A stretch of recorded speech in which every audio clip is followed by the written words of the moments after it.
Namaste, Suswagatam, and welcome to our 232 episode of Gyan Ganga Words of Wisdom on our Virat Hindustan Sangam social media channels. As you all know, we are on various social media channels at the same time: Facebook, YouTube, Periscope, Spaces, and various podcasts. So it is again another Sunday, 8 p.m. Indian Standard Time, and we are back with your program. Today we have a very interesting discussion on decolonizing the Indian mind to transform India. And along with Dr. SUBRAMANIAN SWAMY, we have another guest from Ladakh. Her name is Gitanjali J. ANGMO. She is the co-founder, director, and dean of Himalayan Institute of Alternatives, Ladakh, known as HIAL, India. HIAL is an alternative university for mountain development based on the principles of contextual and experimental learning that is transforming higher education in India. She is a achieving scholar at the Oxford University and a woman transforming Indian national awardee from the government of India. It's a great pleasure to have Madam Gitanjali on our program. And with these words, it is over to Dr. SUBRAMANIAN SWAMY to start today's discussion on the topic. Over to Dr. Swamy. Thank you very much, Jagdish. It's a great pleasure to invite and listen to what you're looking forward to, Gitanjali, ANGMO. And we have already had the pleasure of hearing our husband, who has been the most articulate I've seen on the subject that he dealt with us, with a great deal of humor and so many other things.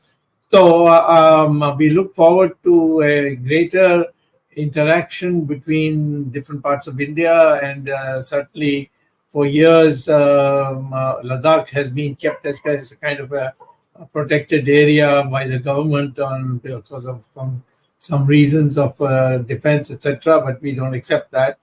We think that there should be free flow of Indians. Instead of going to the usual places for visiting, they should also go to Ladakh. And Ladakh has a huge history. And if you study it, you will be surprised why we know so little.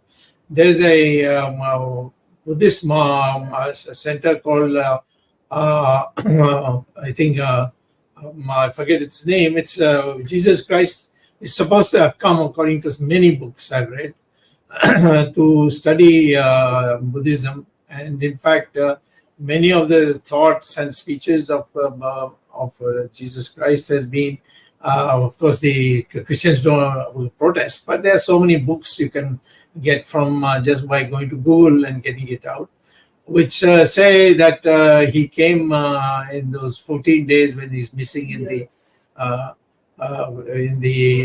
Bible.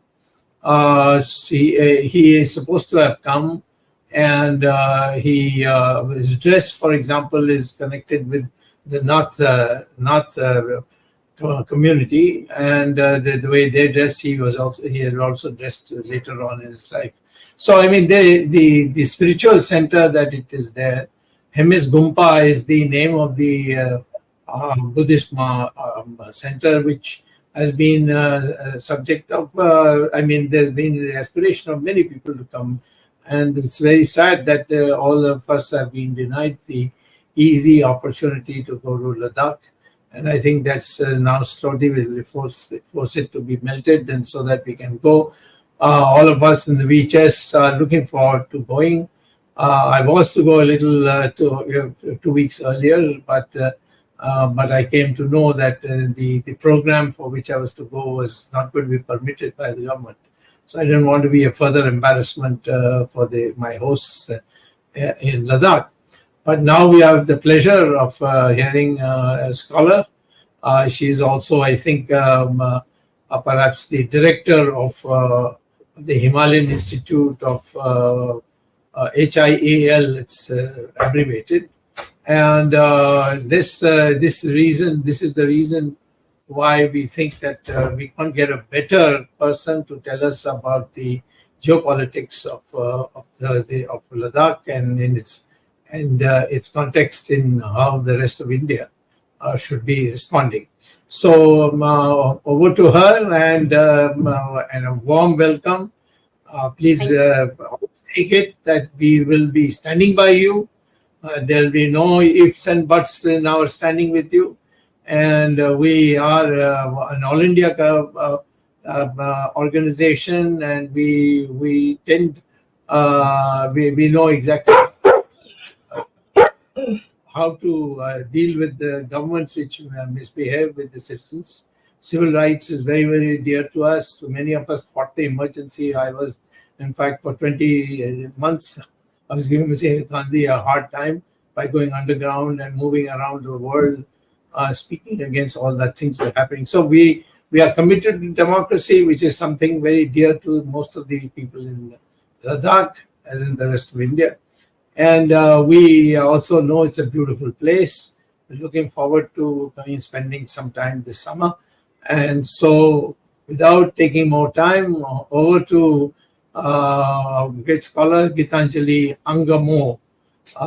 And we want to hear from you your thesis that you have been working on and the institute that you are setting up.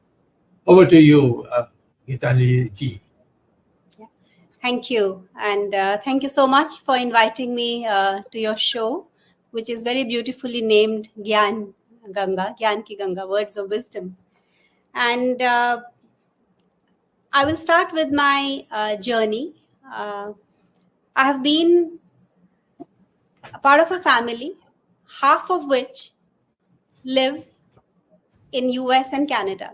And that's how it has been for the last 50 years, that the bright ones migrate to the US or Canada. And similar would have been my fate, because the history books that we read, and when I was in my 10th grade, it does not make you feel proud of being an Indian.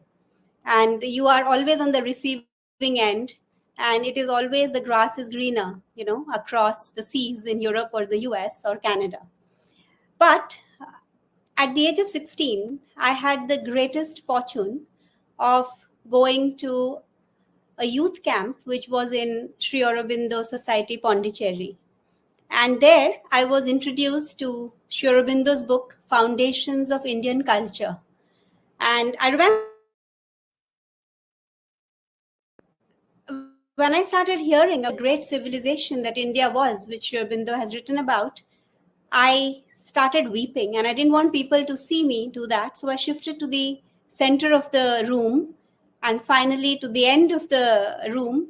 And it was so uncontrollable, the weeping, that I had to at one point leave the hall.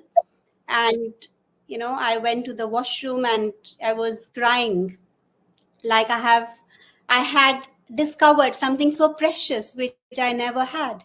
And it is then that I vowed that I will dedicate my entire life to knowing about India in the first place, and then telling Indians about India, and then telling the world about India. And not just in words, but through rediscovering the ancient knowledge that we have and reviving it and creating new frameworks in every field, be it social, cultural, economical, technological, and so on. And that's how I stayed back, even after several lucrative offers that came my way. I have always been in India and have worked here. But still, I was in the corporate sector, and then I set up my companies. I was a serial entrepreneur. I set up 3 companies, and which is when the need to do real work in rural India, became so strong in me that I decided to go back to Ladakh and use my professional knowledge and skills that I had gained to set up an institute of higher learning, which is Himalayan Institute of Alternatives, Ladakh, as a co-founder along with Sonam Wangchuk, because education is that lever which can actually change the most important faculty as well as the weapon, for the coming times, which is the mind. As we know, the World War III will not be fought with atom bombs or even nuclear bombs, but it will be through the lever, which is the highest in human consciousness, the mind, through narratives, through the way how we can control others. And that's how Macaulay and the British control India, through our minds, by telling us that we are not good enough. And that is the way we have to undo it, at that very level. And that is why I shifted to Ladakh. And to my surprise, when I went there, thinking that these are tribal people and, we will be setting up a university. So because there was no university at that point in Ladakh about 10 years ago. And the students had to go out of Ladakh to study. There was just a degree college there. So we thought of setting up this university. And I thought I would bring my entire professional knowledge to teach them. But to my surprise, very soon I realized that more than teaching them, I had to learn from them. Unlike the youth of mainland India, who look at education as a means to jettison their native places. If one belongs to a village, then education means you move to the nearest city. If you're in a small city in India, you move to if you are in a big capital of a state, you want to move to Delhi. And if you're in Delhi, you want to move to Dubai or New York. That is what education had become. And here I saw that the Ladakhi youth, they always wanted to come back to Ladakh after they had finished their education and go back to the village and work there. And that was to me something very touching.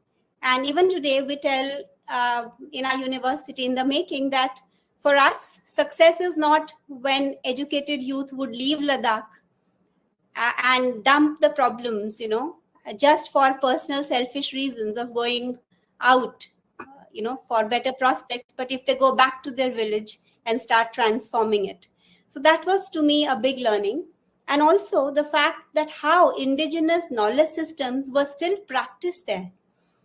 How water was conserved, how the panchayati system through the Goba and Sarpanch worked, how the grassroots democracy, which Sri Aurobindo has spoken about. He says that parliamentary form of system is not India's Swadharma, and it will be 100 years before India realizes the mistake. He said that 100 years ago, and rightly so, after 100 years, we had 3 hung parliaments. And the last 2 times, Mr. Modi has won because he ran the campaign like a presidential candidate. And so Sri Aurobindo had said that it is the presidential form of system with a very strong panchayat system and loosely held federal states. That is the future of Indian democracy. And I saw that at play in Ladakh. I saw the way development was not destroying environment. I saw the way people used compost toilets, because flushing 6 liters of fresh water after every use is not a sustainable way of providing these services to the whole 7 billion population in the world.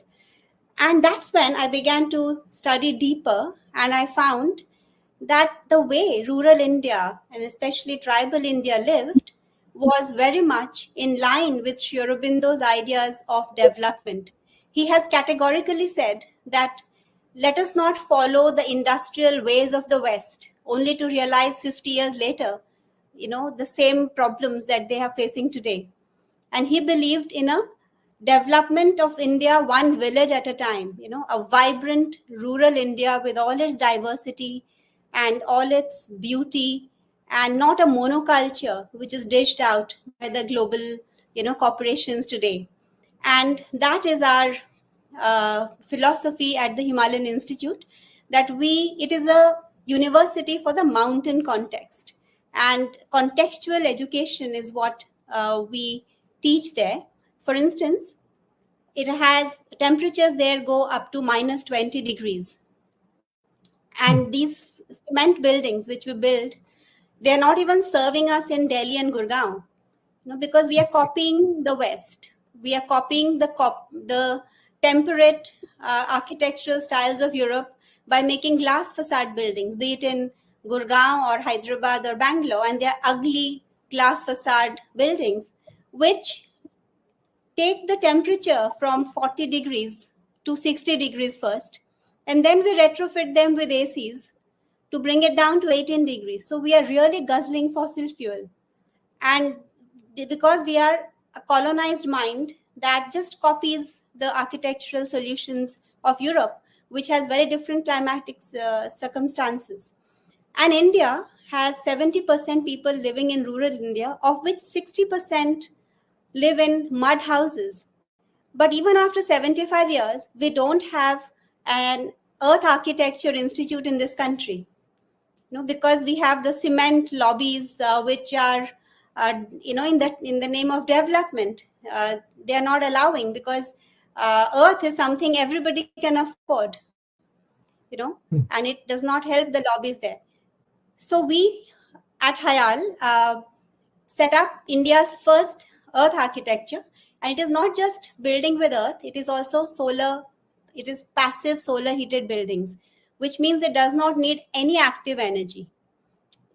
It stays at plus 20 when it is minus 20 outside. And this we studied from 1500-year-old palaces, from our indigenous knowledge systems, which had architecture done by following the rules of Vastu Shastra, by looking at the elements and the flow of heat and air, and not just depending on fossil fuel to heat or cool the buildings. And this is what I mean when I say we have to decolonize our minds and start from first principles, which are based in the Indian ethos, in the Indian genius. And we are doing well, reviving the Indian knowledge systems, but I think it is more a lip service than actually things happening on the ground. The new education policy talks about Indian knowledge systems, but they are happening independently. And here there is business as usual going on in the architecture colleges and schools. People are being taught non-contextual architecture, which does not actually, help the cause of carbon neutral buildings. Even I appreciate our Prime Minister's vision of carbon neutral India and carbon neutral Ladakh, but I think his understanding of carbon neutrality has to be deepened a bit. He thinks that carbon neutrality means that you keep generating carbon side and install solar photovoltaics on the other side so that you set it off. But true carbon neutrality would be you don't even generate carbon, So have a lifestyle, have indigenous knowledge systems in architecture and materiality that don't even generate carbon. And that's the thing we are trying to do. And that's one of the examples. But there are several areas in which we need to decolonize. Something in governance, for instance, is our Indian administrative service. It is such a colonial remnant of Indian civil services. It was a service which was set up by the elite Scots and English who would come to India to exploit the Indians. And therefore, it did not matter if they have an expertise in something or not. And we are continuing with the same by just changing the name. And there are fundamental problems in the IAS. For instance, each officer is, like, for instance, to Ladakh, the commissioners and others who come, the DCs, they are there just for 2 years. I've been to Ladakh as an outsider and took me 5 years to understand the ecosystem, the fragility, the problems there, to start doing developmental and policy changes there. 2 years is just not enough to make a difference somewhere. So that's the first problem, this IAS, First of all, they are not specialists. Secondly, they're just there for 2 years. Thirdly, somebody from Andhra is in the Mizoram cadre. And how does that person understand Mizoram, for heaven's sake? Even though, this cadre should not be chosen. First of all, IAS should be scrapped. And we should have lateral entries of experts, like in the US, you have Nobel laureates, advising the senators. Even though we want to phase it out slowly, we should find out the cadre before they want to join and have an exam on that particular system as well. And there is no difference between the Firangis of yore, who went with their large entourages in their large vehicles, draining the exchequer and, expecting servility from people around them, to the IAS officers of today, though brown-skinned, but very much like their older counterparts. So this IAS is one system which has to be absolutely taken a relook at.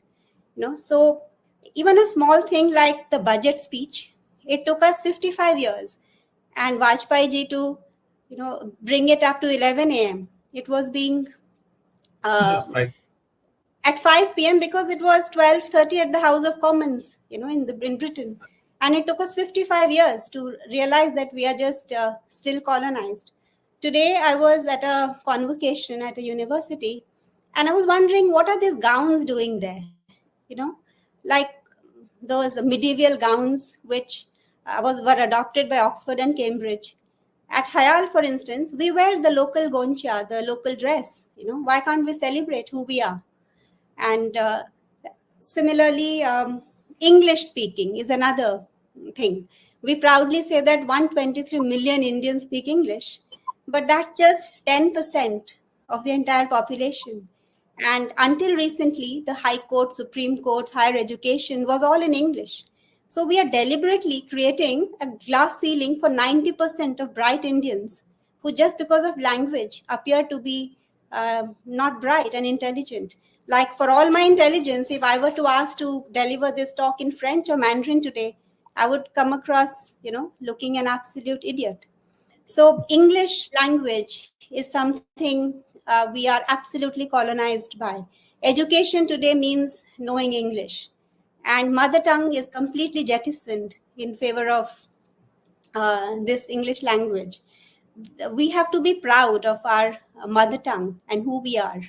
And if we look at the top 20 GDP countries in the world, Switzerland or Germany, they have the mass language and the official language is the same.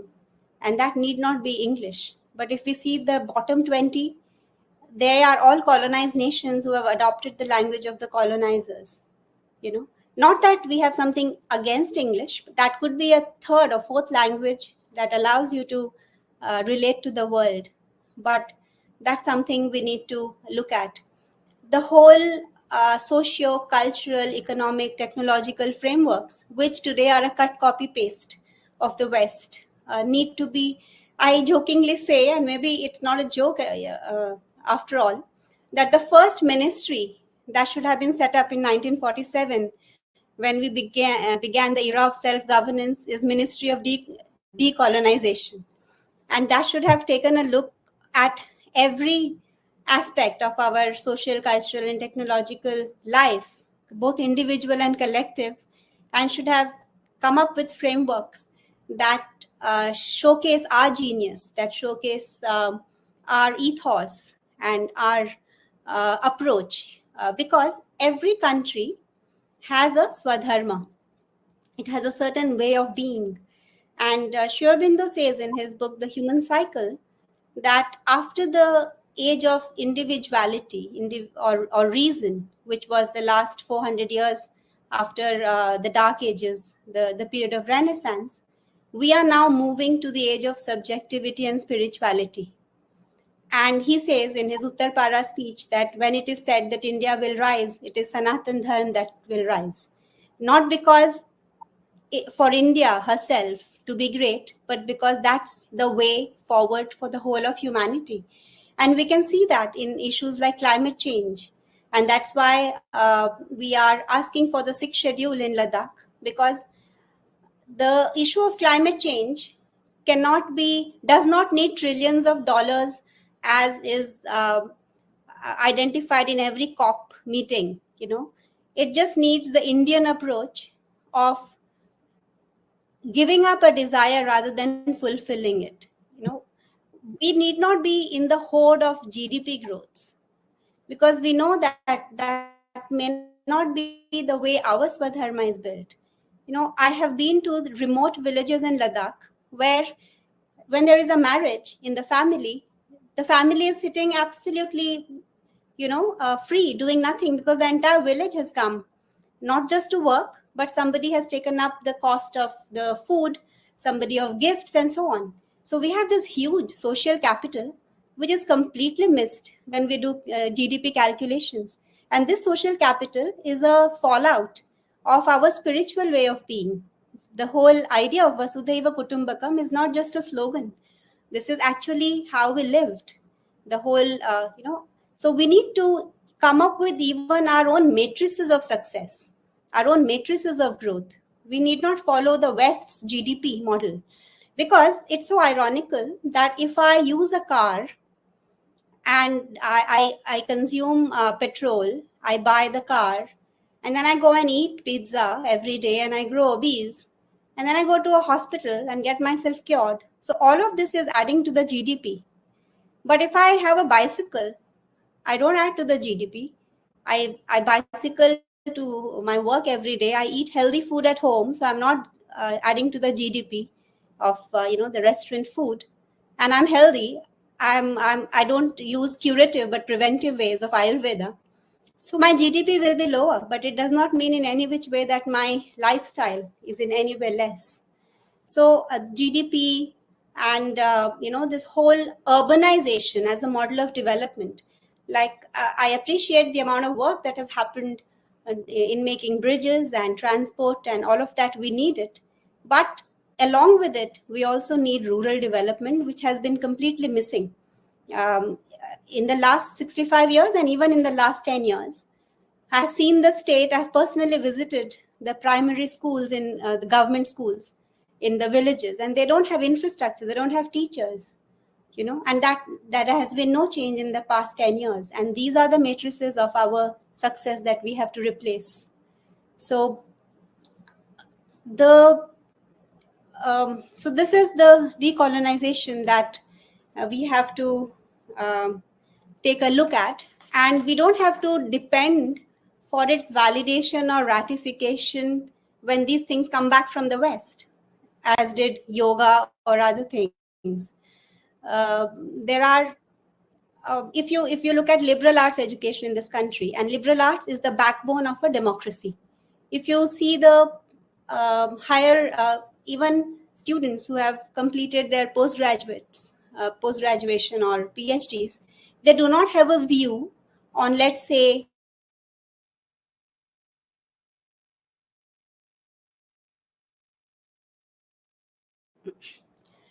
so our liberal arts education is also needs complete decolonization, because it's okay to read Freud and Jung and Skinner and Pavlov, for instance, in psychology. But what about Patanjali's yoga psychology, which is more integrated and whole? Similarly, history. History has to be rewritten, because till I was, only now in some books it has changed, but till I was in my 10th grade, the 1857 war was still called a mutiny. It could be a mutiny from British point of view, but for us, it was the sacred first war of independence.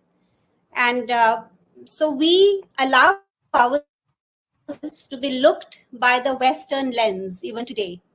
And we don't have a lens to look at them. So we need to, in liberal arts, have our own lens to look at ourselves and also look at the world through our lens. And that framework has to be developed and taught to our students. Similarly, if you go and look at the universities in like Harvard or all these places, you'll find very few Indian students study Indian philosophy, and very few Indian teachers who teach Indian philosophy. So Westerners teach and learn Indian philosophy, and the way they deal with this knowledge, which is so deep and symbolic, is quite facile. For instance, a lot of Western scholars look at the Vedas as a pastoral allegory, where there are farm animals like cows and horses, without thinking that these cow and horse symbolize divine light and divine power. And the Rig Veda was coded in a way that people who are not evolved do not misuse it. And the worst part is Indians start taking those interpretations, and these interpretations are designed to not make you feel high self-esteem and self-respect for your own culture. The way movies showcase India, including Bollywood, the English speaking elite are the upper class, and the Hindi speakers are uneducated. Or even movies like Slumdog Millionaire, the way they showcase our cultural stereotyping that we do, and our youth don't even realize that this is not something they have to be proud of, even though Slumdog Millionaire wins Oscars. So that kind of a lens or a searchlight is missing, because what is truly Indian, what makes us Indian, is missing from our education system. And what makes us Indian is actually spirituality. And unless we give up this shame of bringing spirituality into our curriculum and make it a part of who we are, I think we will always be trailing behind the West, because we are merely copying their solutions, and we will always be trailing 50 years behind. And what the world needs is the Indian perspective, the Indian approach to problem solving. And that's why the need for decolonizing the Indian mind. Okay. Well, thank you very much. It's a very clear perspective that you've given to us. I have two questions to ask you before I hand it over to my colleagues. First is, have you read Integral Humanism of Deendayal Upadhyay? If you have not, I will try to. I'll arrange a copy of the book. He poor man was assassinated, so he couldn't really write a full treatise. But I have added materials to him, and I published them also separately.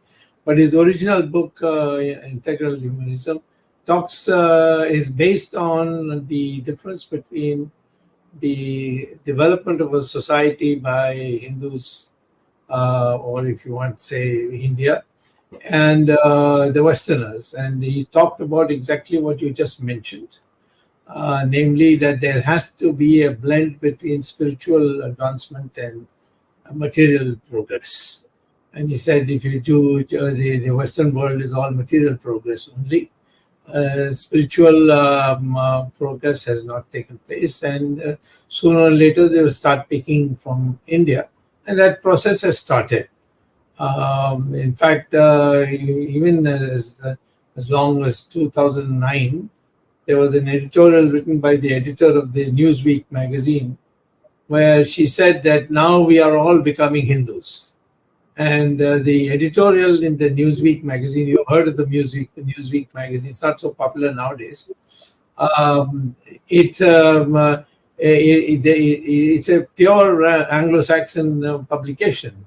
And but yet she wrote an editorial. She got a lot of flack on it, but she said very soon it'll be like that. So the second thing is, which I'd like to add, is that there's a school in England called St. James School, which is a very prestigious all-white students school. And there the principal decided that all the students should learn Sanskrit.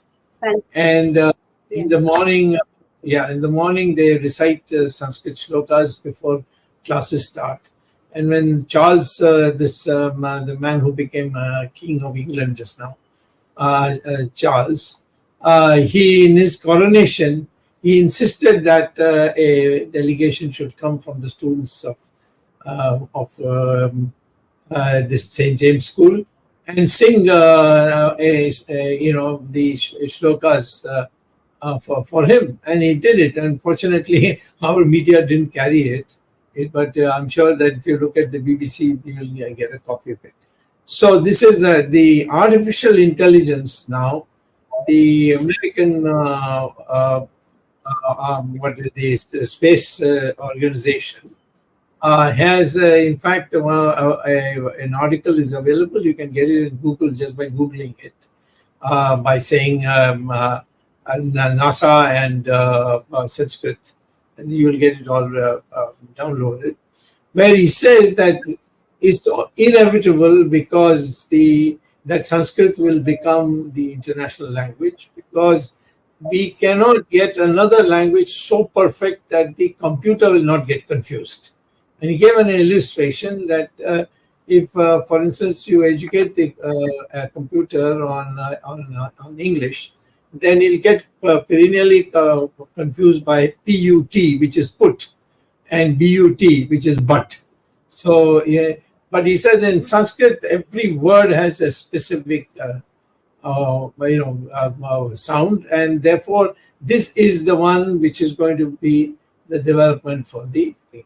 So I think in the lines you have spoken, I thought I would add to what you just said, and we wish your HIAL, whatever it should grow. It should become a place where people like they used to come in the old days to Ms. Gumpa will come to your HIAL, and whatever we can do sitting in Delhi for you, we'd be very happy to associate.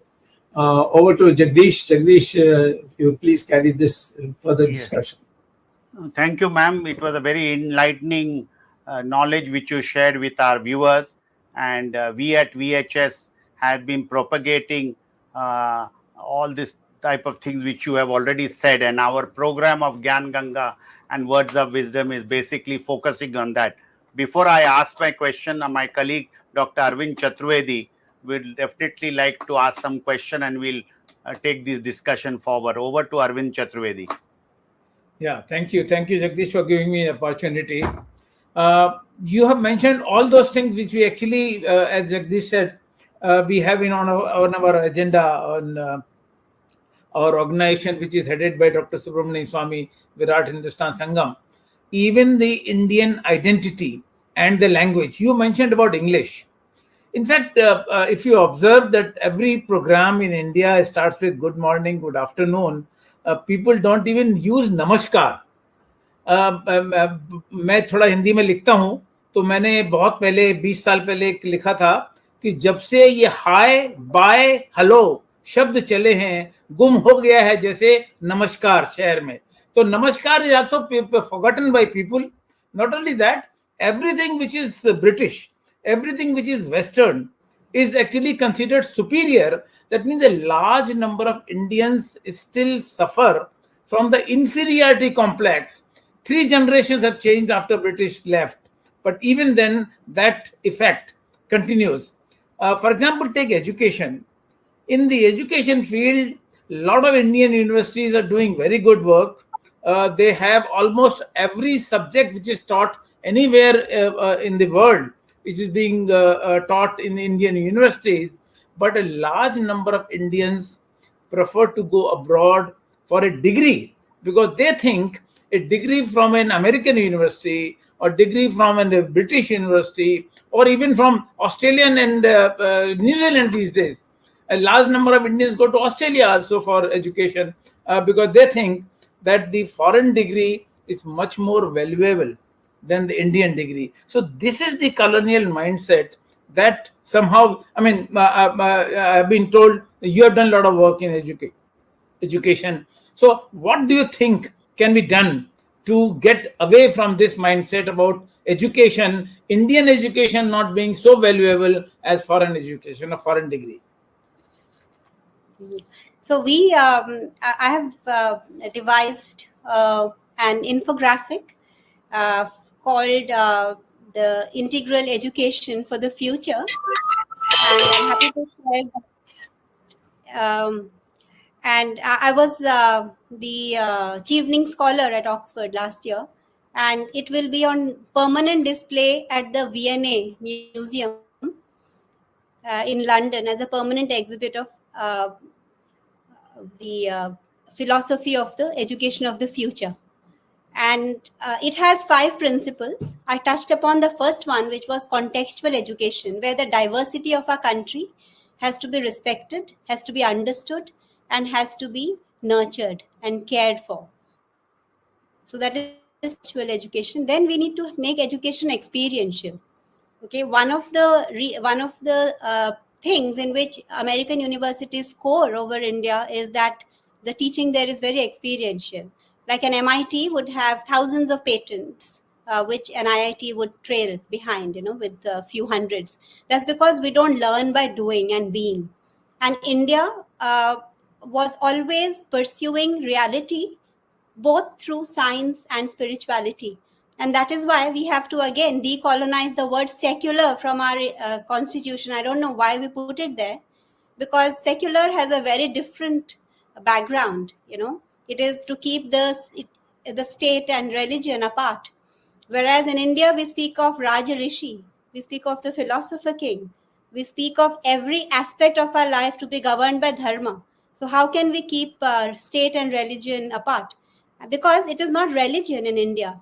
The other problem of colonized mind is to have our definitions as per them.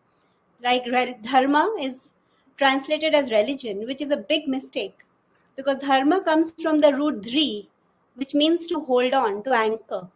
So dharma is something that anchors you in this life, that shows you, that's your pole star, that shows you the way. So we have to do away with this secular from our constitution, because in India, education was always experiential. It was never experimental alone. The West, after the Dark Ages, when there was a Renaissance, that's when we started understanding reality through our senses, through empirical evidence, by collecting data. But our rishis, it was always subjectively going within and experientially learning things.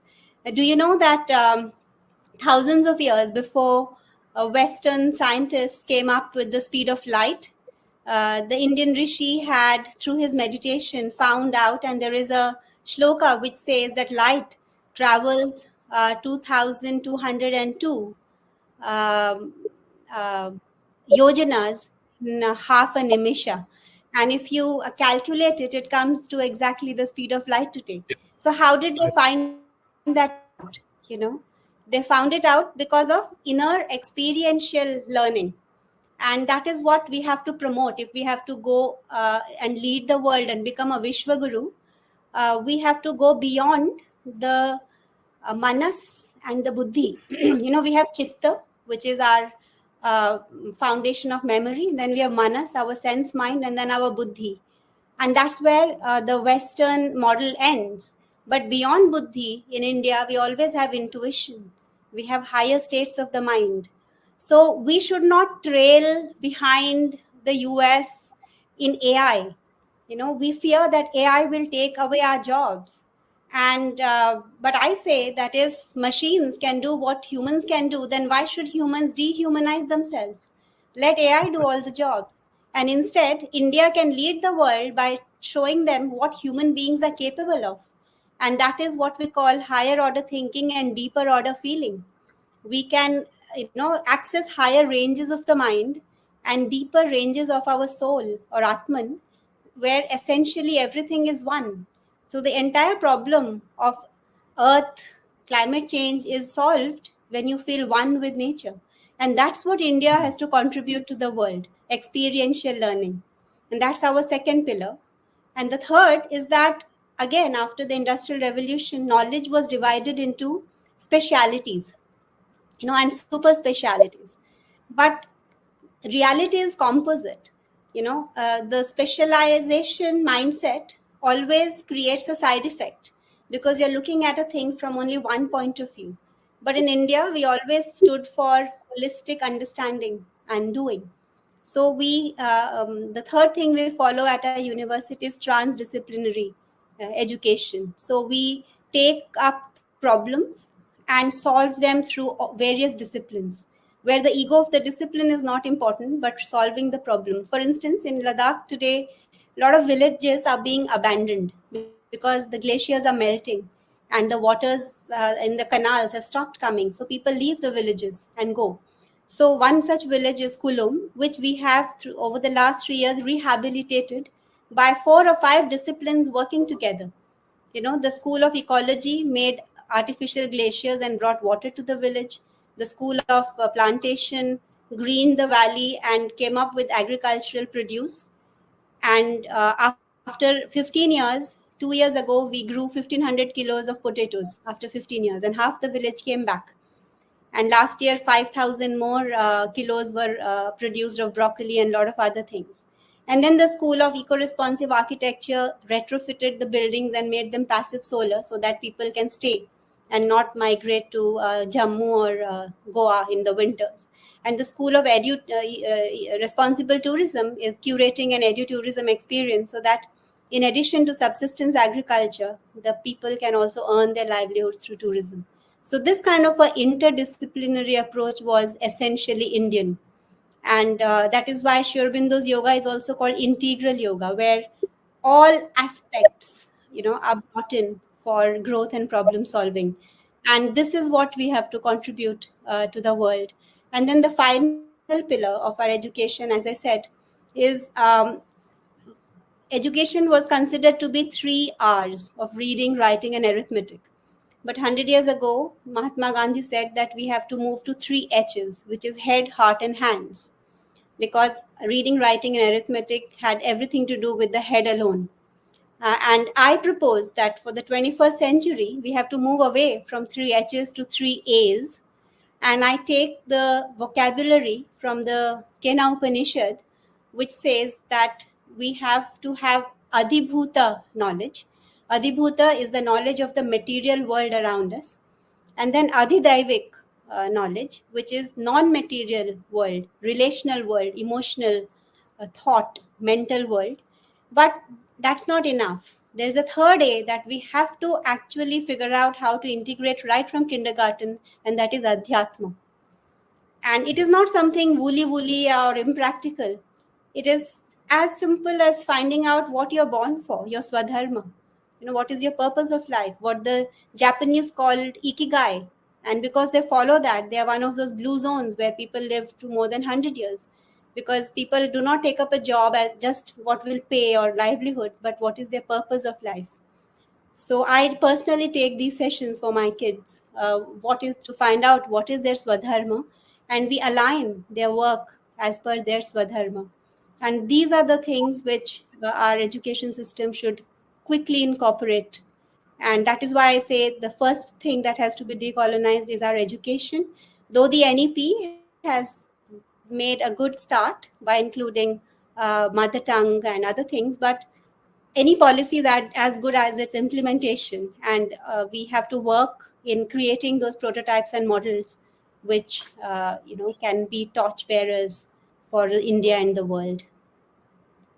I'll just mention one point, taking the clue from your last point that you made about the Indian languages in NEP. Now, let me tell you, when it was introduced, many people appreciated, that Hindi, Telugu, Bangla, Tamil, and all that they'll get developed. Like Japanese learn, they learn in Japanese language. Chinese learn in Chinese language. Why can't Indians learn in Indian languages? But let me tell you, so many engineering colleges which have been opened and medical colleges which have been offering the language education, there are no takers. The colleges had to withdraw the program in Hindi language in Madhya Pradesh, in Bhopal, in Indore, because there were no Hindi takers. So, on one hand, we have policy issues. And when I mention this, let me also mention, you mentioned about yoga. Yoga becomes yoga, and we adopt yoga, not yoga. But we read books on yoga written by foreign authors, not by Indian authors.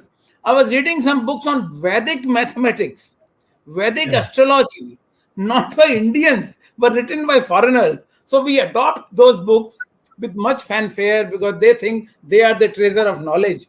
but not the books written by Indians. So that is also the mindset that I was mentioning. Yeah. So for that to rectify, what I feel is that what foundations of Indian culture did to me, it changed the way I look at India. Even students who study mathematics in their post-graduation do not know that more than 1,000 years before Pythagoras, in 800 BC, it was Bodhayana who had in the Sulba Sutra, written about that theorem. But they think it is Pythagoras.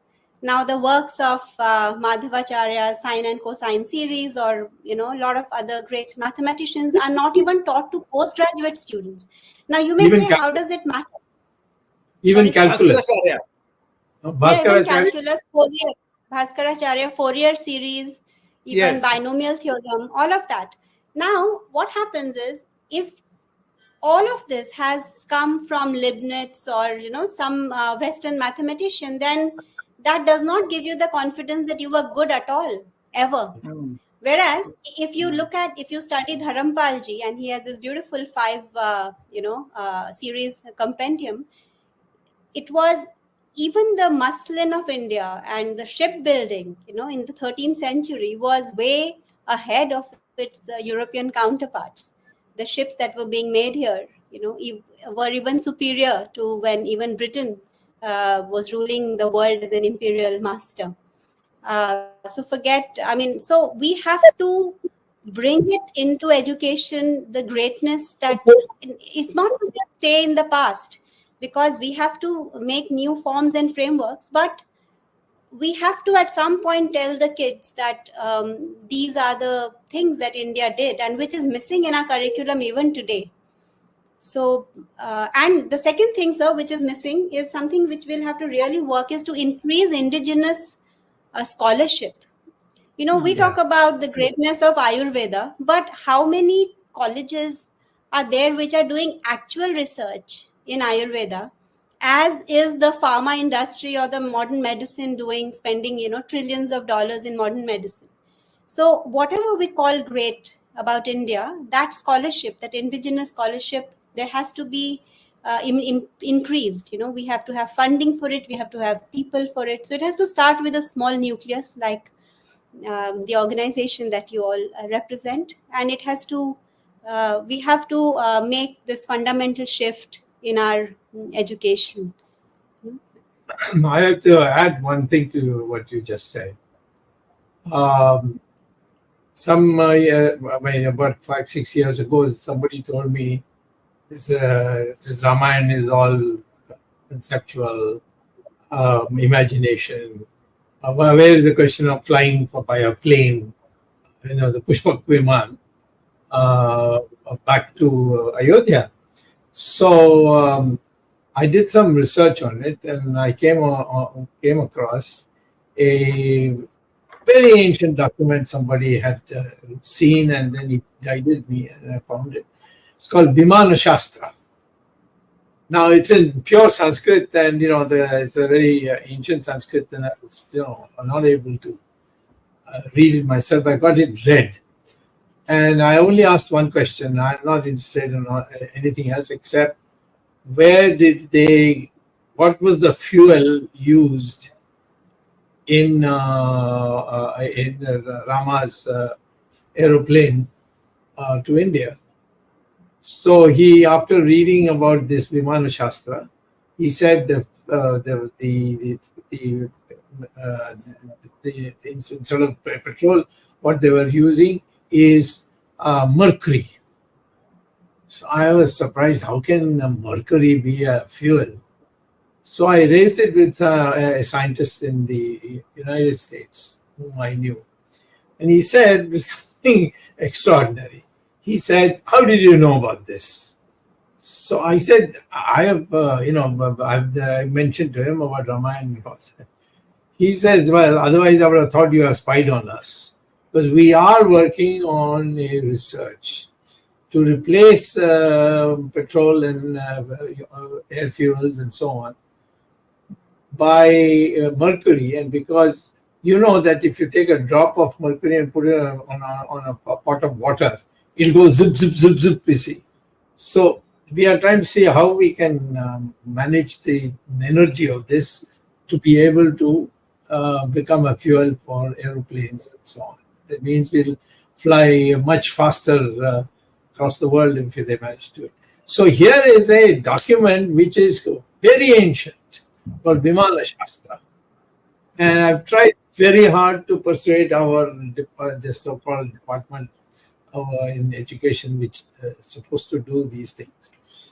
Said, get this translated and make it as a compulsory reading in IITs. Yes. Well, so far been able to do it. But what you said struck me that, I myself in a different position. I've come across this thing that you said about calculus and so many other things. You see, we need to educate our people on what we had already done. Yes. Anyway, and so it is great that we had the slogan "Make in India," but I think we have to evolve to now design and make in India, because we can't be just the factories and sweatshops and backyards of the factories abroad. So it's very sad that with the population of 50% of our youth are between 0 and 25 years, and that is where, when we make a change in education, it will be. It's surprising to see that in India, we don't have our own brand of laptop or a mobile phone, or a EV. There is, so we have to design and make in India. And that's where the problem is. This education system does not create innovators, thinkers, entrepreneurs, or leaders. It only creates job seekers. So with all due respect to Sundar Pichai and others, or CEOs of Google, and I say that, what about coming and setting up a company in India? I have much more respect for the founder of Zoho than I would have for some CEO somewhere. And we should stop celebrating these CEOs in foreign lands, and also people, this NRI community, and start celebrating the grassroots workers in India and innovators who are actually, making a difference here. They should become the role models everywhere. That would bring a change. Excellent. I would suggest you call a seminar, and we will be happy to help you organize it, where you call some people who are thinking in these terms, not many, 20, 25 people, and hold a conference, which will have huge impact again. So anyway, that's for the future. So 2 years ago, So 2 years ago, I founded this initiative called transformindia.com, and it is to bring changes in the frameworks and design them as per the Indian genius and as per the Indian ethos in 12 areas of our individual and collective life. And it says transforming India one village at a time. And we are implementing that in the village of Fyang, where we are setting up this university. And I think this idea of having a seminar where different experts on these 12 areas, right from governance to technology to humanities, pure sciences, education, healthcare, art and culture, we should have maybe 12 seminars which bring experts in this field and start.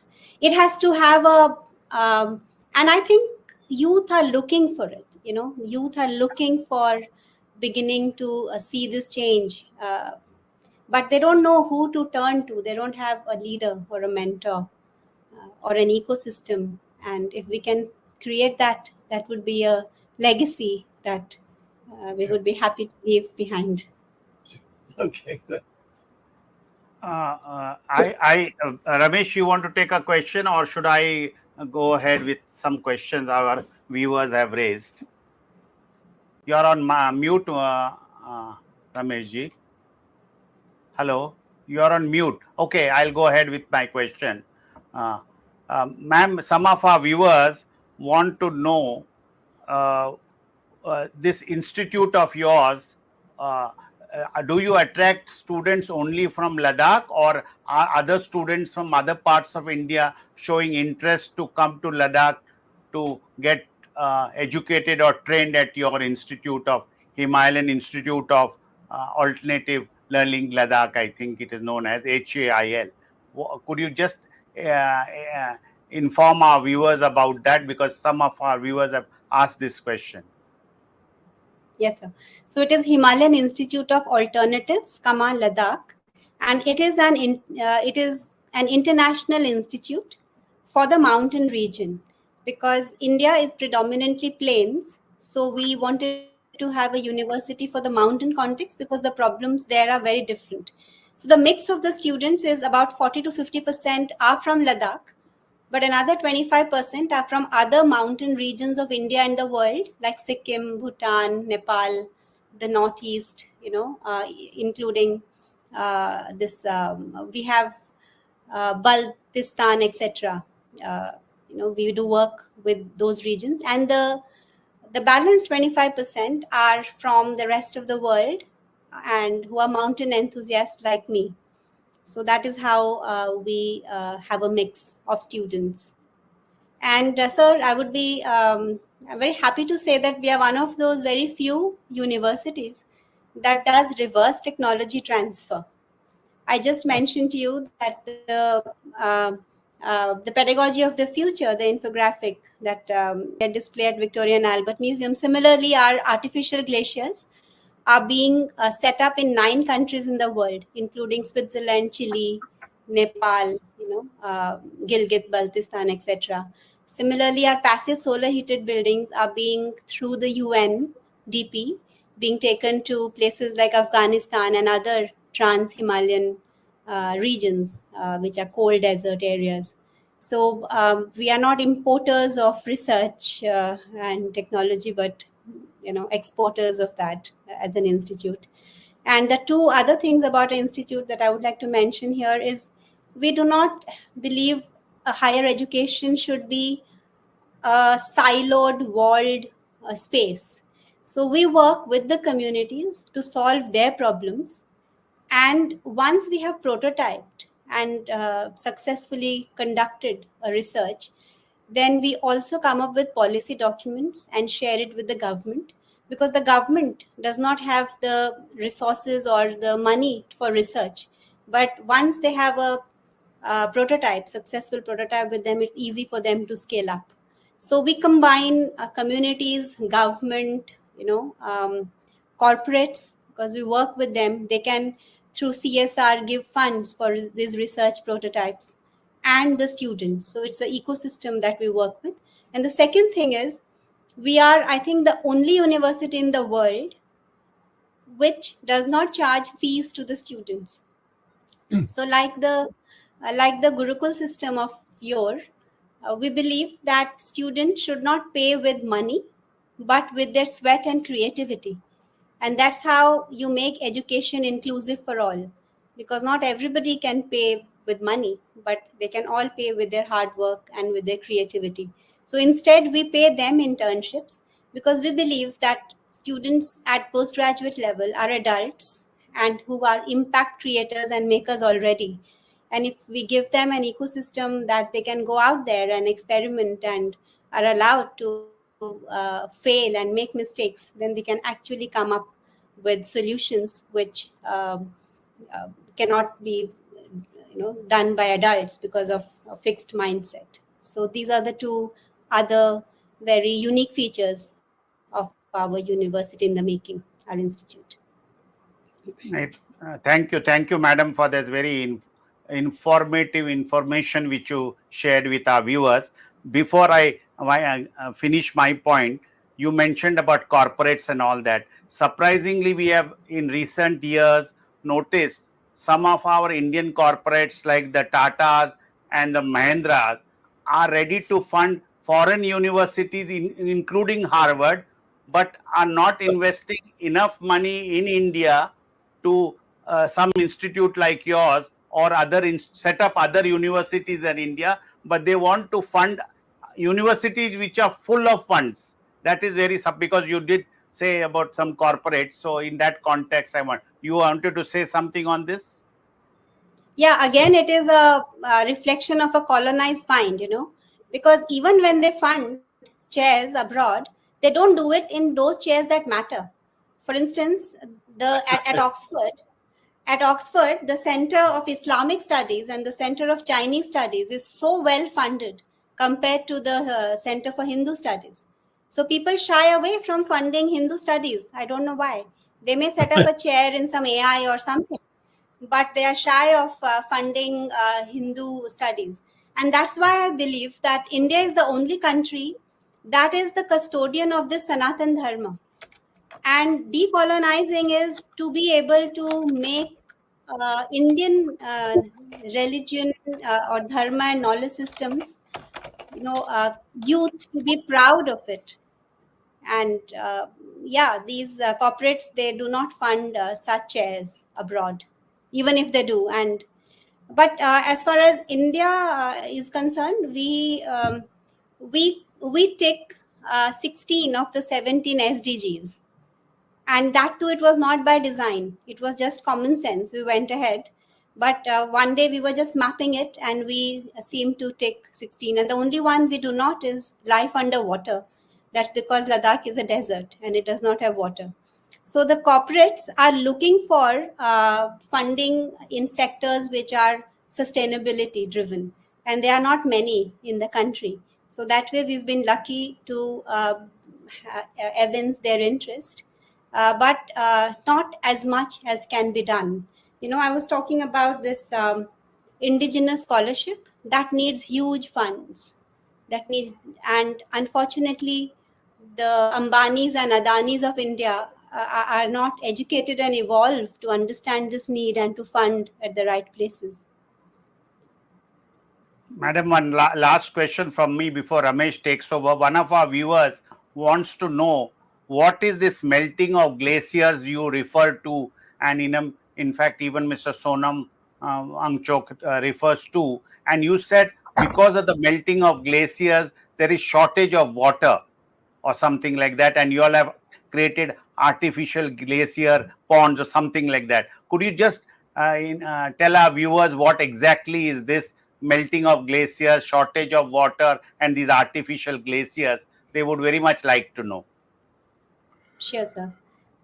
So just as we have the North and South Pole, the Himalayan region is considered as the third pole. It is a reservoir of billions of liters of water, and that gives water to not only India on this side, but several countries around the Himalayas. And because of our lifestyle and the global heating, because of carbon emissions, there is a 1.5 to 2 degree increase of temperatures across the world, which is leading to the melting of these glaciers. And I was amazed and amused to know that China is contemplating, after the whole of North Pole melts, how will it have its shipping route so that it can trade better, and that's how people think, instead of being worried about that how to.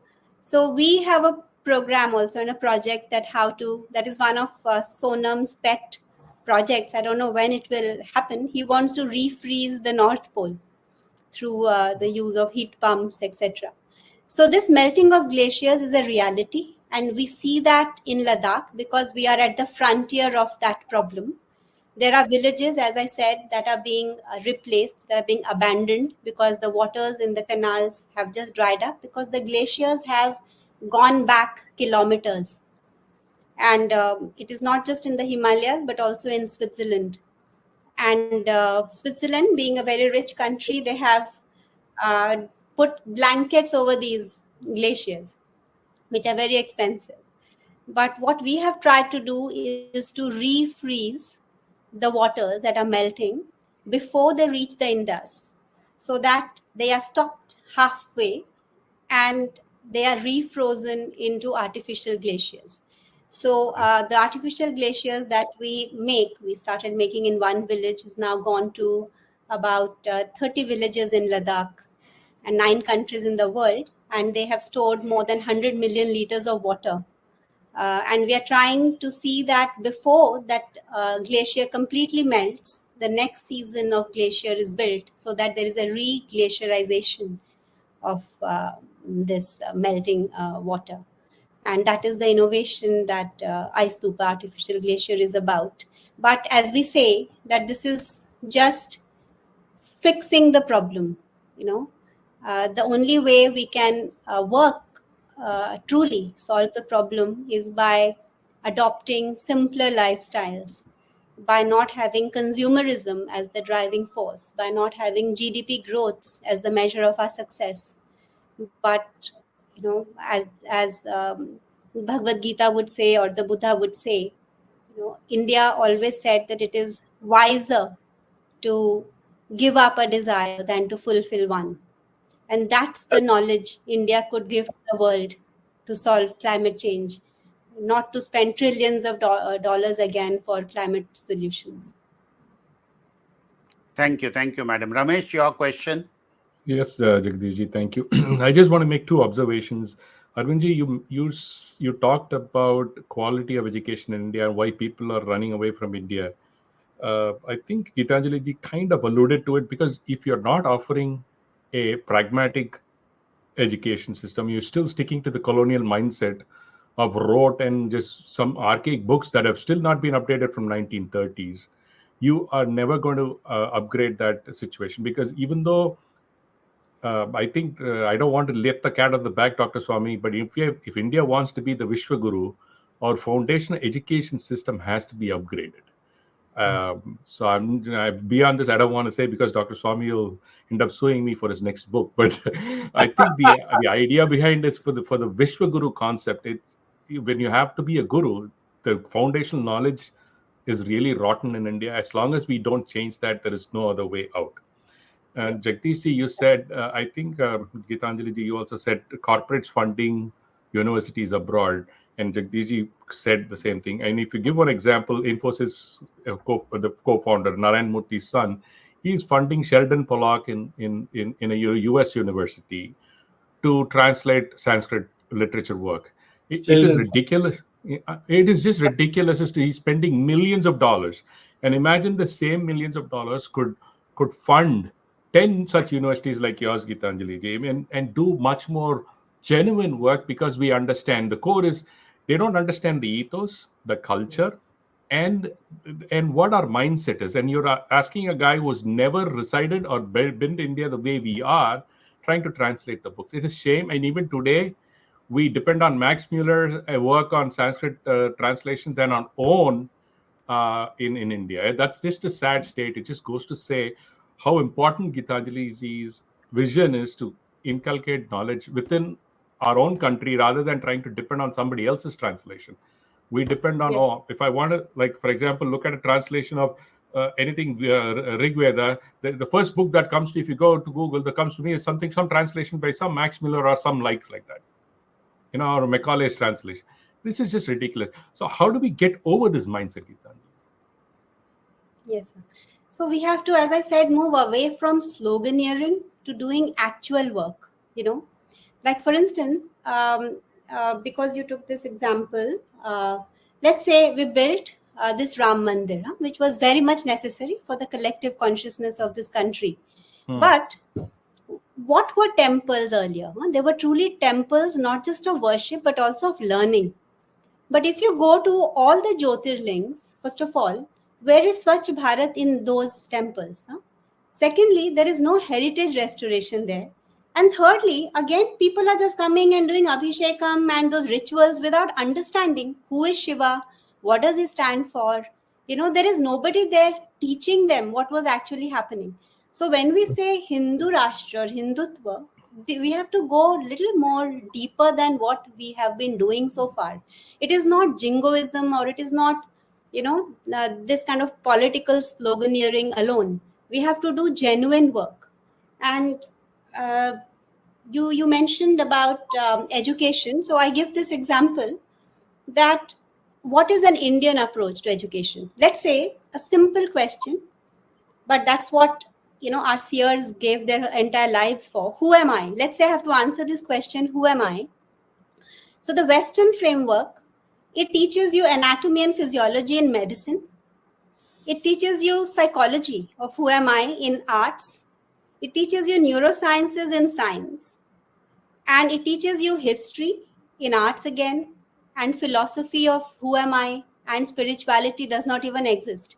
So by the time I'm a 25-year-old adult, I genuinely do not know who am I, because it is all scattered everywhere. Whereas what is Indian knowledge system and how it should be built right into from kindergarten is the Panchakosha system, for instance.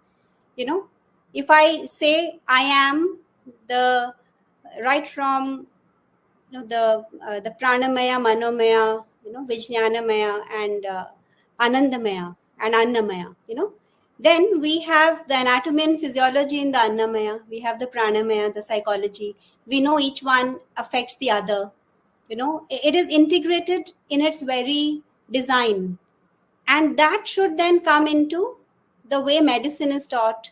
That has to come in the way a child understands who am I, and so on. So I will share with Jagjit ji the model that how we have to it is not just tinkering of what today's education system we have. It is a complete redoing, creating, and thematically building these things. And the other thing you said is that,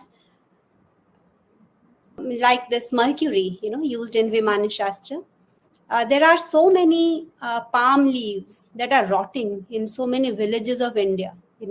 If we have to truly work on indigenous knowledge systems, as it is, we lost 9 million books, and this was 1500 years before the Oxford Library was set up in Nalanda, when Bhaktiyar Khilji burnt it, and it took 3 months. It kept burning for 3 months. So we've lost a lot of our indigenous knowledge, and only that which went out of the country, like Buddhism and all, came back later, so which we could revive. But a plenty more is lying in so many villages, in temples, as palm leaves that are rotting.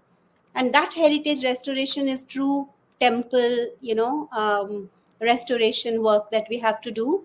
And then, as I said, this indigenous scholarship to actually take up this Vastu Shastra, the Vimana Shastra, even, we have the 9 darshanas. The 9 darshanas, the way philosophy is taught in this country is quite bad. The 9 darshanas are not taught, in an applied way. So these have to be made living. These have to be reclaimed, and they have to become part of our frameworks. And that is what will revive this nation. And that's where the corporates have to come, and they have to first know what heritage we have and what we need to revive. And they have to know that it is more fashionable to revive our own, indigenous knowledge systems than funding chairs in foreign universities who are anyway flushed with a lot of funds. And once you do that, they will come here because they're looking at India for the future. They have exhausted their knowledge systems. They are struggling with 95% black hole problem. They are looking for other, and maybe in these palm leaves lying in some village is the next research that could save the world. One thing that you mentioned, Gitanjali, I just want to say, 2 days ago, the Shankaracharya of Kanchi gave a lecture. I'll say this in Tamil because it suits there, and I'll translate it. He said, you know what an alai? Alai means is a factory. So, he said crude oil gets purified in a refinery. So in Tamil, he says alai வந்து எண்ணெயை சுத்தம் பண்றது, கோவில் எண்ணத்தை சுத்தம் பண்றது. NM is thoughts. So the way he said this, I mean, I'm just correlating what you just said when you talked about temples. Temples purify our thoughts, and refineries purify crude oil. So the concept-wise, when you say it in Tamil, the words are the same. Absolutely right. We need to bring our own ethos, our own culture, our own swadharmas and the methods into our education system. And you alluded to Japan. Even China was very strong about inculcating their core culture and values. And they don't care about their kids learning English or not. They said, no, Chinese is important. Learn about what our culture, and whether it is dark, bleak, whatever, it doesn't matter. They core values are taught in China. I think India, as Gitanjali ji said, we have to make a start in some place or the other, and maybe your university is going to be the start of it. Hopefully it grows into much more bigger university and motivates the so-called corporates or CSRs to invest more in universities and campuses like this, so that they teach our own values. Because at the end of the day, the Western is slowly moving towards India's knowledge system, and moving towards more and more towards where we are. And as Dr. Swami alluded, Sanskrit, of course, Sanskrit is one of the primary modes for natural language processing. Some work is being done in IIT Kanpur also. Dr. Swami is very similar to what after NASA's paper, there is a huge team working on even writing bots based on Sanskrit, because they were able to make it more efficient because the way the language was structured. Yes. And that's I just And our wanted to say. youth, yes, sir, and our youth's minds have to be developed. Yes. The purpose of education has to be the development of the mind, which is not happening. So we are buying the narratives which are being dished out to us. For instance, this whole Aryan invasion theory. How many Indians have taken the trouble? How many Indians have taken the trouble to find out? Because that is the basis of who we are. And there are books like how many Indians have taken the trouble to find out the dating of Rig Veda. We will just parrot if some Western scholar says they were just 1,000 years old, Yes. But there are studies, carbon dating, and linguistic studies, the study of River Saraswati, which the scholarships exist in India, which date Rig Veda back to 8,000 years, and that shifts a lot of narratives, because if we were that civilized, Yes, we were 8,000 saying years ago, we were saying mutiny for a long time. Which is when Yes, I was sir. in school, we used to call it mutiny. Now it's Just a quiet for mutiny. And then, first independence war. yes, sir. And Ramayana and And then Mahabharata all is these- referred. Ramayana and Mahabharata is referred to as mythology. Right. Myth. Yes. And not Arthur's sword and Achilles' heel, that is history. Arthur's sword. And Gitanjali, I think we've lost. What I think is we've lost the Purva Paksha. The way we learn. Exactly. You put out That a is topic. liberalized. Yes, you Yeah. put it out, discuss it, so that everybody gains. Even in a disagreement, you learn something. That Purva Paksha and that whole concept is gone, because right now it's all rote. This is the subject, this is the syllabus, A to B. My questions will ask only between these 100 pages, because I don't know anything beyond the 100 pages. The professors don't know anything beyond those 100 pages. Yeah. And so you're right. The foundational book of humanities has to be Nyaya, the logic, the nine darshanas, and the foundational book of science has to be Vaisheshika, Right. which talks of Padartha and of quantum physics even.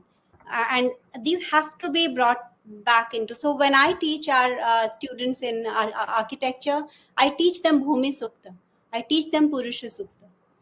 And I connect it with these passive solar heated buildings, So who talks about Bhumi Sukta? I on the Earth Day, I said this Earth Day was set up in 1970 by some Senator Nelson, because there was some oil spillage in California. Whereas in Atharva Veda, 2,000 years ago, we have the Bhumi Sukta, which beautifully demonstrates every aspect of the earth. And that is the Earth Day that we should celebrate, not some 1970 Earth Day. So these are the decolonization aspects that I am very passionate to work on. And I'm glad that I have found the platform in a place like Ladakh, which is naturally decolonized. Maybe because they were never colonized by the British. It was an independent kingdom. And there is a difference there, which I see even in Nepal or Bhutan. Nepal does not have a Sunday. They have a Saturday as the holiday. They do not use the Gregorian calendar. They use the Indian the calendar. So these are little things of decolonization. And if a small country like Nepal and Bhutan can do it, I think India can do. India does not even have software in all its native languages.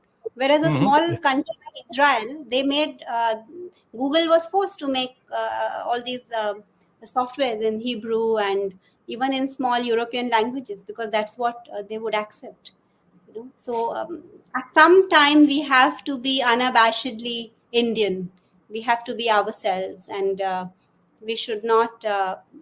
I jokingly tell when I go and give talks on sustainability in 5-star hotels that why are all of you sitting in 18-degree closed halls with 3-piece suits in a tropical country like India? You know, you will find it funny if a Britisher set up his room at 40 degrees and wore dhoti, right? But why don't we find it funny that we wear 3-piece suits and make our temperatures 18 degrees when we have a beautiful tropical country, and we had places like this Hawa Mahal and a lot of these architectural things which cool down things naturally. Yes. We chide our children when they can't pronounce English well, and but we won't be we won't be we won't find it, we'll find it funny if a Britisher chided his child to pronounce Hindi or some Indian language, right? So these are the so much ingrained in us, this colonized mind, that it will take many years to work on it, because we didn't do it right when we got free. Unfortunately, we had a prime minister who had very good intentions but had a very westernized intellect. So if we had a different prime minister, then it would have been a different story. Yes. If Patel had become the prime minister, which 11 provinces voted for, nobody voted for our first prime minister. Yeah. So Mahatma Gandhi who forced Patel to yield in this favor. Yeah, he had to yield because everybody wanted partition. It's another story. Yeah, but Sri Aurobindo has said that partition will and must go. It will go. There's no question. It's already happening. They are unraveled, getting unraveled. They are already in 2 pieces. It will be soon in 4 pieces. You don't have to worry about that. But if we do what we have been discussing so far, then India will be a country which will, the whole of Southeast Asia. If you go there as a person, who wants to study, you'll find amazing. Even China, I've traveled to every part of China. I find Indian culture in so many places. There's an article, there's a speech which was given by the president of Beijing University at Harvard in 1936, and you can get a copy easily by going to Google. His name is Hush, Dr. Hush, Hushih, and he is in a book, The Indianization of India, a case of peaceful borrowing for 300 years, where he says that all our concepts are from India. हो सकती है, कई लोग असहमत होंगे.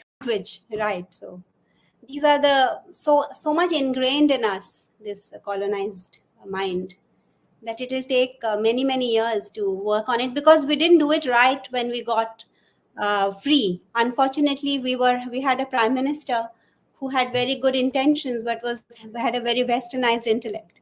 So if we had a different prime minister, then it would have been a different story. Yes. If Patel had become the prime minister, which 11 provinces voted for, nobody voted for our first prime minister. Yeah. So Mahatma Gandhi who forced Patel to yield in this favor. Yeah, he had to yield because everybody wanted partition. It's another story. Yeah, but Sri Aurobindo has said that partition will and must go. It will go. There's no question. It's already happening. They are unraveled, getting unraveled. They are already in 2 pieces. It will be soon in 4 pieces. You don't have to worry about that. But if we do what we have been discussing so far, then India will be a country which will, the whole of Southeast Asia. If you go there as a person, who wants to study, you'll find amazing. Even China, I've traveled to every part of China. I find Indian culture in so many places. There's an article, there's a speech which was given by the president of Beijing University at Harvard in 1936, and you can get a copy easily by going to Google. His name is Hush, Dr. Hush, Hushih, and he written a book, The Indianization of India, a case of peaceful borrowing for 300 years, where he says that all our concepts are from India. And of course, today's communists won't accept it, but he gave the speech in an international conference. And it was given by Chinese, but not by an Indian. So there is enough. I mean, they obviously it's not all going to be wiped out. It's all going to come back, and maybe you will be an agent of that comeback. With your support and blessings. Yeah, you have our support. All four of us here, we are totally with you, and we'll stand by you for whatever you want done, which is within our capacity.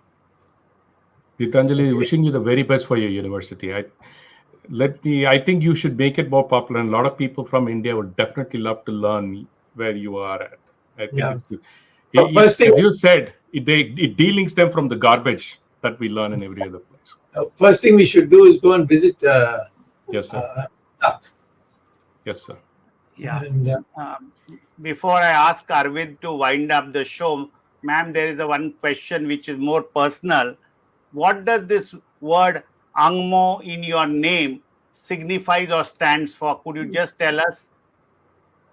Yeah. The beautiful culture of Ladakh, which I spoke to you about, which lives the indigenous culture and which is by design decolonized, is something that I have accepted as my karma bhumi. And ANGMO means the Shakti. It is in Ladakh you do not have surnames. So Wangchuk in Sonam's name means Shiva, and ANGMO or Wangmo means the Shakti, the feminine counterpart of Shiva. Oh, great. Nice to know about it. Thank you. Great. Arvind? We have already spent more than 90 minutes, and it is unusual for our program. Normally, even if we extend it, is about 60-65 minutes. But you have been so expressive and so articulate. And the subject was so interesting. But before I wind up, just one small question, or maybe your comment. मैं हिंदी में पूछूंगा कि शायद भारत एकमात्र ऐसा देश है जिसकी न्याय व्यवस्था में सारे प्रयोग हिंदी में नहीं होते, भारतीय भाषाओं में नहीं होते, अंग्रेजी में होते हैं. हाई कोर्ट और सुप्रीम कोर्ट भी रीजनल लैंग्वेज को यूज नहीं करते, अंग्रेजी यूज करते हैं. हमारे पास भारत शायद एक ही मात्र राष्ट्र होगा जिसकी कोई राष्ट्रभाषा नहीं है. भारत की राष्ट्रभाषा कोई नहीं है, राजभाषा है.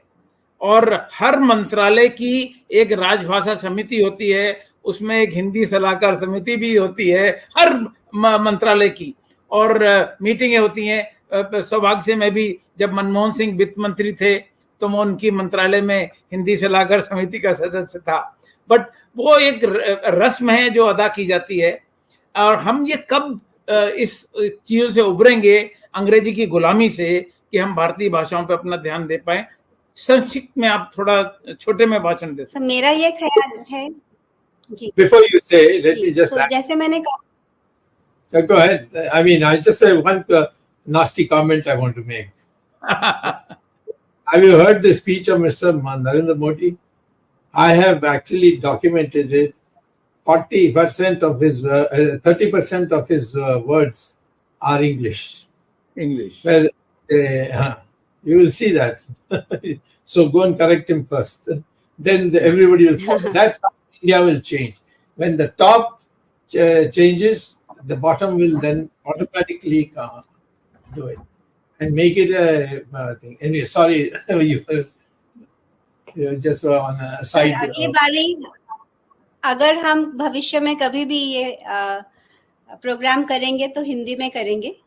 बहुत अच्छा. और मेरा ये मानना है कि प्रथम भाषा हर भारतीय की उसकी मातृभाषा होनी चाहिए, क्योंकि वो उसमें हाँ जी.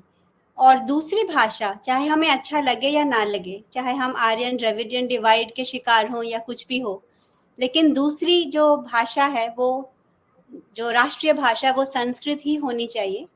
लेकिन जैसे अंग्रेजी आज विक्टोरियन अंग्रेजी नहीं है, लेकिन वो कंटेम्परराइज हुई है, वैसे ही संस्कृत को भी थोड़ा बहुत प्राकृतिक होना होगा, उसमें भी चेंजेस आएंगे। तो वो दूसरी जो है संस्कृत भारत की राष्ट्रभाषा इसलिए होनी चाहिए क्योंकि सारी राजभाषाएं 30%, 40%, 50% वो संस्कृत के शब्द उनमें हैं, और इंटुइटिवली सब एक दूसरे को समझेंगे अगर वो दूसरी भाषा सीखें।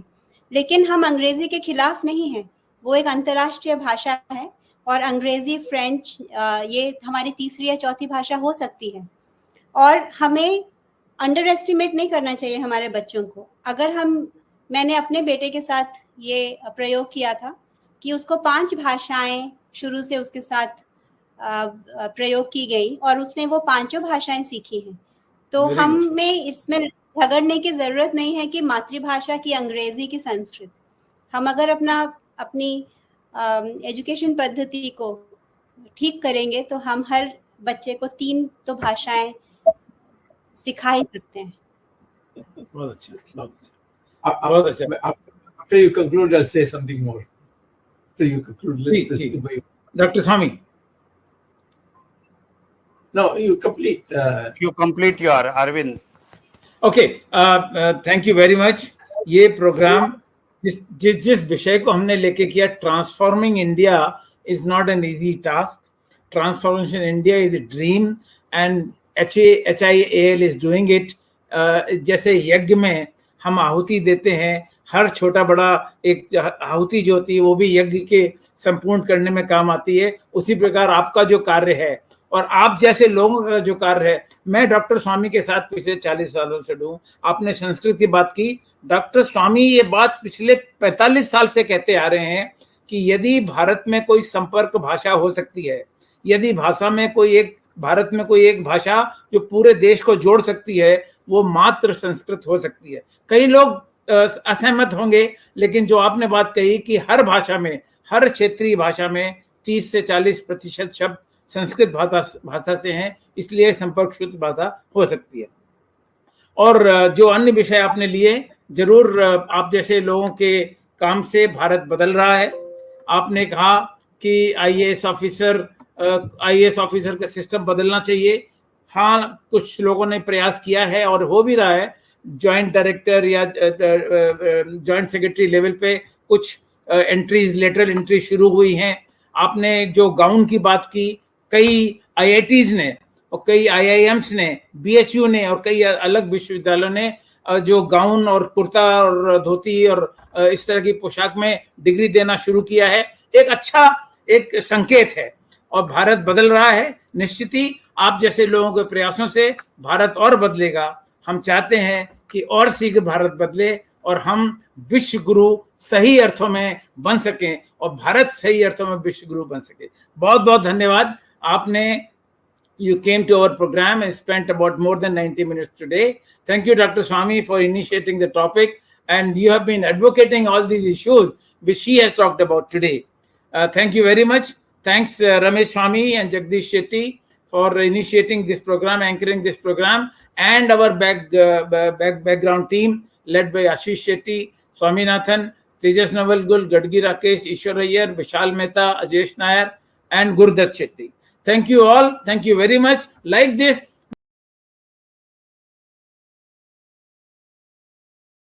we'll be meeting next Sunday again with a new topic with Dr. Subramanian Swami and perhaps a new guest. Till then, Namaskar, Jai Hind.